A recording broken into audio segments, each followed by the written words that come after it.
अस्सलाम वालेकुम my dear students.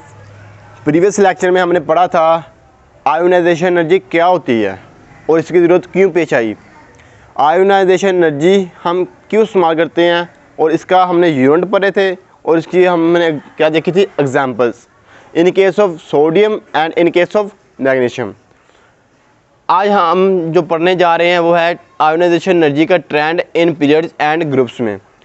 इसको पढ़ने से पहले एक board of point of view से बहुत इंपॉर्टेंट शॉर्ट क्वेश्चन है कि जो आयोनाइजेशन एनर्जी होती है ये second ionization energy is better greater than first ionization energy, कि जो सेकंड आयोनाइजेशन एनर्जी होती है वो फर्स्ट आयोनाइजेशन एनर्जी से क्यों ज़्यादा होती है, इसके हम रीज़न पढ़ेंगे।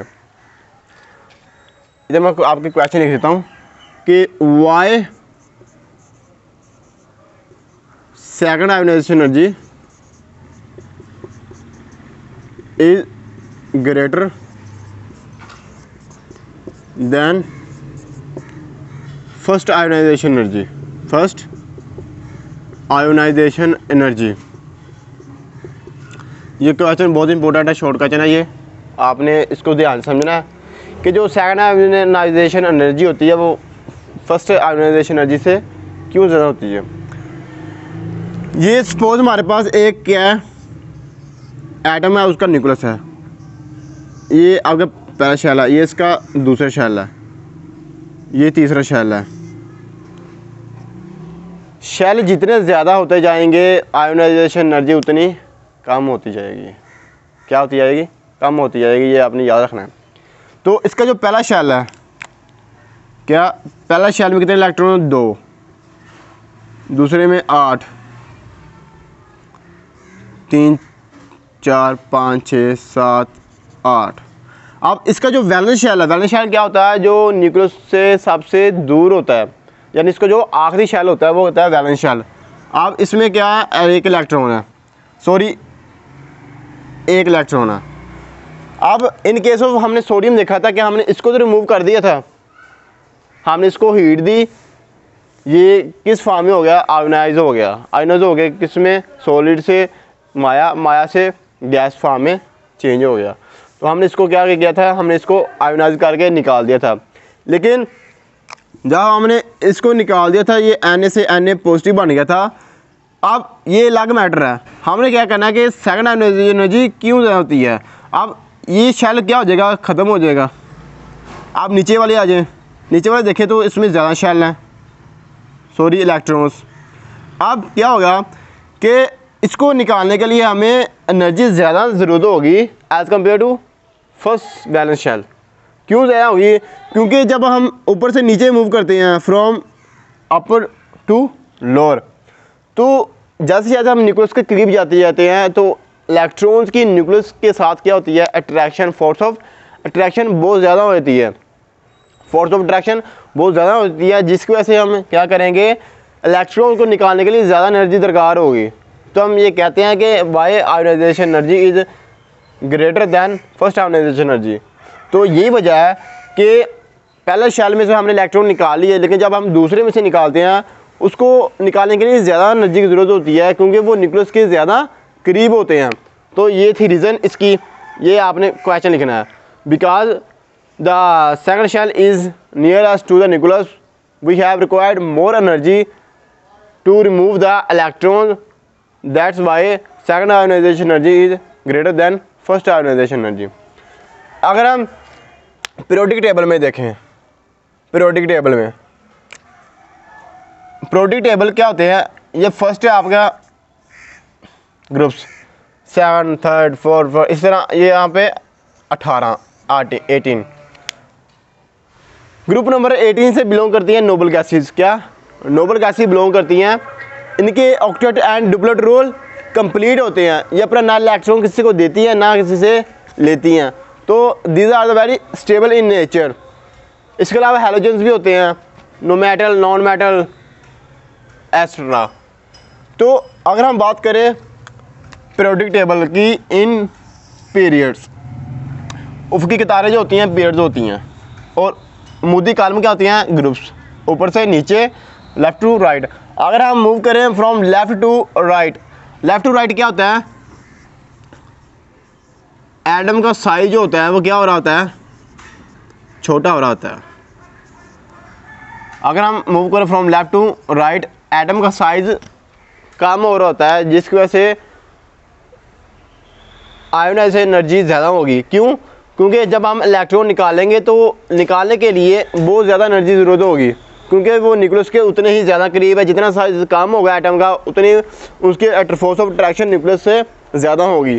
तो आयोनाइजेशन एनर्जी क्या होती है, इंक्रीज होगी, increase from left to right, because more attraction to nucleus, nucleus से ज़्यादा फोर्स ऑफ अट्रैक्शन होने की वजह से क्या होगा, आयोनाइजेशन एनर्जी उतनी ज़्यादा होगी किसी भी इलेक्ट्रॉन को निकालने के लिए। अगर हम बात करें अलोंग दी ग्रुप्स, यानी ऊपर से नीचे, टॉप टू बॉटम मूव करें, तो एटम का जो साइज़ होता है, क्या एटम का जो साइज़ होता है ऊपर से नीचे, एटम का साइज़ हमेशा क्या होता है, इंक्रीज़ कर रहा होता है। एटम का साइज़ इंक्रीज़ कर रहा होता है।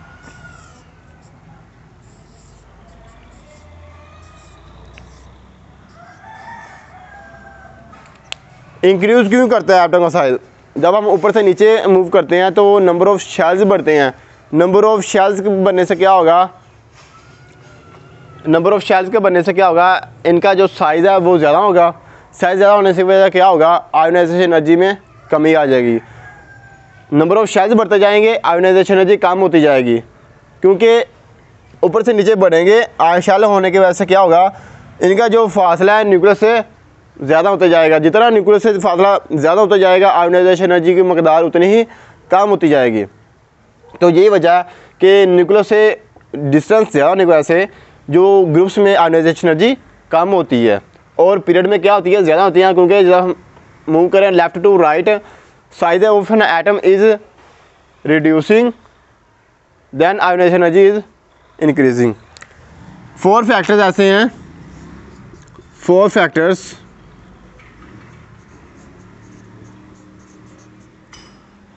Depend on ionization energy, depend on ionization energy. 4 factor ऐसे हैं जो आयोनाइजेशन एनर्जी पे डिपेंड करते हैं। फर्स्ट है हमारे पास एटॉमिक साइज, एटॉमिक साइज या एटॉमिक रेडियस।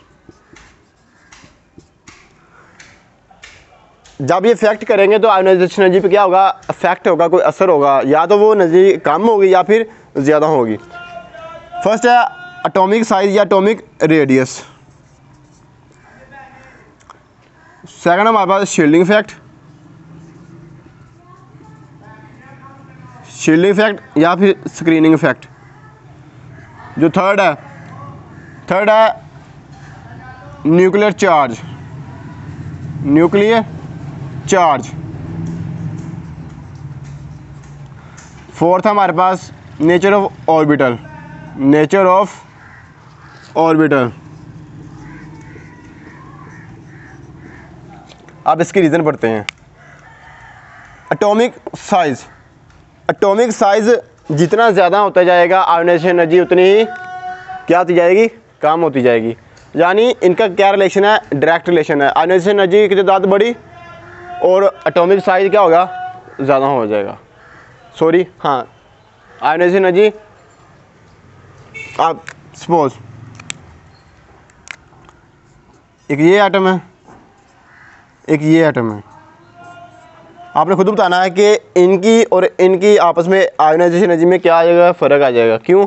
क्योंकि इसका न्यूक्लियस से फासला कम है, उसका ज़्यादा है, इसलिए यहाँ पे एनर्जी क्या हो जाएगी, ज़्यादा हो जाएगी, यहाँ पे एनर्जी कम हो जाएगी। ठीक है। Atomic size. शील्डिंग इफेक्ट क्या होता है? शील्डिंग इफेक्ट ये होता है कि जब हम एक इलेक्ट्रॉन को निकालते हैं वैलेंस शेल में से, तो उसके जो अंदर वाले इनर बैटिंग इलेक्ट्रॉन होते हैं वो उसके और न्यूक्लियस के दरमियान रुकावट का काम करते हैं, जिसकी वजह से क्या होगा, आयोनाइजेशन एनर्जी में डिफरेंस आएगा, फ़र्क आ जाएगा। जितना ज़्यादा शील्डिंग इफेक्ट होगा, आयोनाइजेशन एनर्जी क्या होगी, उतनी कम होगी। तो नेचर ऑफ न्यूक्लियर चार्ज, जितना ज़्यादा न्यूक्लियर चार्ज होगा यानी नंबर ऑफ प्रोटॉन होंगे, नंबर ऑफ प्रोटॉन होंगे, सपोज इसमें +7 इसमें +9, न्यूक्लियर चार्ज बनने से क्या होगा, उसकी जो आयोनाइजेशन एनर्जी भी इंक्रीज़ करेगी। अगर हम बात करें नेचर ऑफ ऑर्बिटल, ऑर्बिटल हमारे पास क्या होते हैं, S P D F। अगर हम इनका सीक्वेंस देखें, ऑर्डर देखें, तो ऑर्डर इस तरह से बढ़ता है। सबसे ज़्यादा होगी S जो शेल है, सब शेल, इसमें आयोनाइजेशन एनर्जी की तो मकदार ज़्यादा होगी, क्योंकि जो S होता है इसका जो साइज़ होता है, शेप होती है, वो होती है स्फेरिकल गोल, तो इसमें ज़्यादा होगी S ज़्यादा, P में उससे कम, D में उससे कम और F में सबसे कम। तो इस तरह से इसका ऑर्डर बनता है नेचर ऑफ ऑर्बिटल का। तो ये था हमारा आज का लेक्चर। आयोनाइजेशन एनर्जी का हमने ट्रेंड पढ़ा इन ग्रुप्स एंड पीरियड्स में, और ionization energy second is greater than first ionization energy, why, इसकी हमने रीज़न पढ़ी। और ये हमने पीरियोडिक टेबल में देखा कि आयोनाइजेशन एनर्जी ग्रुप्स में और पीरियड में क्यों बढ़ती है, उसकी रीज़न बताई। और ये हमारे पास 4 फैक्टर थे, इनकी वजह से क्या होगा, आयोनाइजेशन एनर्जी पे फ़र्क पड़ेगा। तो ये तो था आज का लेक्चर, आप इसको देख लें। Thank you very much.